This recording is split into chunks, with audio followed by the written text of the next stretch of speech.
Kam nebuvę taip, kad vienoje ar kitoje situacijoje prasiverštų didžiulis pykčio protrūkis ir jis nukreiptas būna į kažką konkrečiai.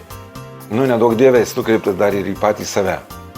Tokiuose situacijose mes pasibaisėjam to, kokiais žodžiais įsireiškėm ir kokias mintis pasiuntėm į konkretų žmogų.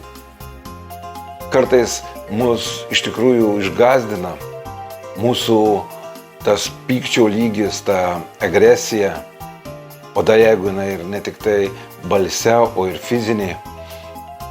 Mes kartais būnam tokie nesivaldantis, kai mūsų apima tas pykčio protrūkis, kad priskaldo malkų ir ilgam arba kitą kartą ir visam sugadinam santykius su savo artimais žmonėmis arba reikalingais žmonėmis. Įsivaizduokit, kaip mes patys save nuvilėme tokiu metu. Vieniem, aišku, tai kartojasi retai, o kai tiem, kuriem kartojasi pastoviai, jie visi pasakys, kad jie labai nusivylę savimi ir nežino, ką daryti. Iš kur atsiranda tas toks nevaldomas pyktis? Tai pirmiausiai, pykčio metu atsiranda energija ir tai galinga energija, kurią galima labai daug ką padaryti. Tačiau neturint gebėjimų, nesuprantant ką ir turint patirtį, kad tokioje situacijoje niekas nepadeda.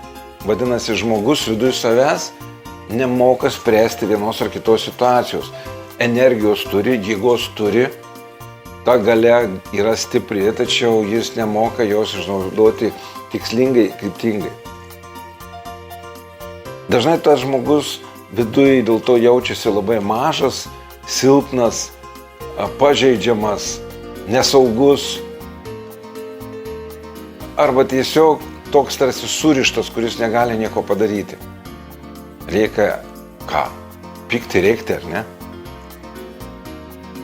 Tai pirma, kad praeitų pykčio priepuoliai, reikia patikėti savim, savo savivertę, be kitų žmonių pagalbos.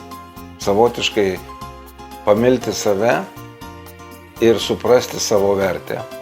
Tada galima visai kitaip pažiūrėti į tas situacijas, kurios anksčiau vertė pykti. Kartais dėl to reikia užgydyti senas, nuo senų laikų, nuo vaikystės besitenčiančias žaizdas. Kartais reikia perprasti, suvokti ir įsisąmoninti, kad tokį elgesį pasėmiau iš savo svarbių žmonių.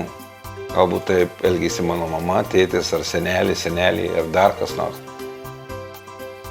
Bet kurioje situacijoje suvokus, kaip aš pats kuriu tą pyktį, kaip aš galėčiau spręsti vienas ar kitas situacijas kitaip ir susitvarkius tuos praeities patirties šešėlius, galima nustoti pykti ir pasidaryti daug ramesnių žmogų. To aš jums ir linkiu.